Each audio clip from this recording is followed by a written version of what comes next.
Here is a supposed description of this episode. A team of paranormal investigators were supposed to investigate some strange occurrences in a family's house. What they'd find, though, would not be what it seemed. Investigators Michael Leisburn, William Walters, and Tasha McElry were sent to figure out a paranormal occurrence in the family's house. Mr. Daniels, his wife Rachel, and daughter Alessa were too afraid to do anything. The daughter always woke up to see a man in the corner and started to talk to him. These are their tapes. The episode started off with Michael saying, "Well guys, we have another investigation on our hands. It seems that a family of 3 in Baton Rouge are having trouble with their daughter. They also claim to see a strange man in the corner of their eyes, and also that there was hair that always covered the corners of the ceilings." The female investigator, Tasha, said it could be worth going into to investigate. William, being a coward, said, "Are you sure we have to do this? Last time we went somewhere, I almost died of a heart attack." The next scene showed them going to the house and talking to the family. This is the conversation. "So, I heard your daughter has a friend, right?" "Yes, she speaks to him in the middle of the night. We also found some weird strands of hair on the ceiling and a shadowy figure out of the corners of our eyes." "Are you sure you're not hallucinating?" "I'm sure." The scene then went to Tasha and Alessa talking to each other in Alessa's room. Tasha asked, "Who's your friend, sweetie?" Alessa told her, "He hangs out with me in the middle of the night at 12 o'clock. He is a really nice man." "Can you tell me his name?" said Tasha. Alessa replied, "He doesn't speak of himself manly, so I call him Stephen, because I like that name." The first trivia, the silent one, came up and said, "There is a man by the name of Stephen Fillmore Kennedy that fits the description of the Shadow Man," but the man never said that he had any ties with the Shadow Man. This is contradicted by what he was wearing, as well as his hair and height. This leads some investigators to wonder if he is it or not. In the next scene, it was nighttime, and the investigators told the family, except for the daughter, to go somewhere for the night. They told them that there was nothing to worry about.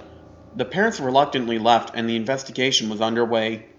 In the living room, William asked, "If there is anyone here at all, please tell me." Suddenly the K2 meter went berserk, and a voice on the EMF detector said, "I am here, but your friend Michael won't be here for long, William." William was stunned in horror and decided to walk away from the house. As William was walking away from the house, he heard a noise come from the house. It came from Michael. William reluctantly ran back to the house to check on them. What he saw was horrible. He saw Michael's lifeless body hanging from the second floor. Tasha ran out and saw the horror as well. They investigated the corpse's body and saw a large gash on his back. It was oozing a little bit of blood. His eyes were also taken out and some of his organs were removed. The trivia thing was then put into place, and Professor Kaufman, a leading cryptozoologist, said, "There have been reports of a strange 7-foot-tall man wearing normal human clothing and having long black hair. These reports have been since early 1990s. Strange things like hair on ceilings, the man appearing in full apparition, and other things have been reported." Tasha said, "Let's get out of here. I'll get Alessa." Tasha's camera came into POV, and she walked into Alessa's room to see that Alessa was talking to someone. Tasha didn't see anything at all. She walked around the room until she saw him through the mirror. It was a tall man with red, blue, and black on. He also had his hair low for a reason. He then gazed at Tasha and smiled, making her scream. It switched to William's camera then, and William rushed into the room. He saw Tasha hold Alessa in a corner and saw a man come for them. He said, "Get away from them!" The man noticed him and grabbed him, causing camera distortion. Soon he was thrown outside of the house with the door shut and locked. He could only watch in horror as Tasha and Alessa were taken away from the house with the shadowy man. Soon, the shadowy man appeared from the window and smiled at William.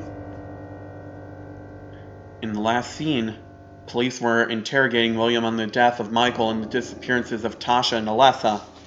William showed the police all the evidence and the police released him. The narrator said, "William was released from the police department on September of 2006. The death of Michael Leisburn was ruled homicide and put into cold cases. The disappearances of Tasha and Alessa were never solved. There have been more reports of the Shadow Man within the next 4 years. Another 18 people went missing, specifically boys, teens, girls, and women. This makes us wonder, does this creature live among us? The next day I told my friends about the entire episode, yet they told me that the episode Kraken was released that night. I was shocked to know about this when I searched up the list of episodes on Wikipedia. But I contacted a person who worked on Animal Planet, and he gave me the response. That episode was cancelled and put into storage. It was never released to the public. This makes me wonder, did this episode ever happen? Or was I watching something else? Something that someone wanted me to watch?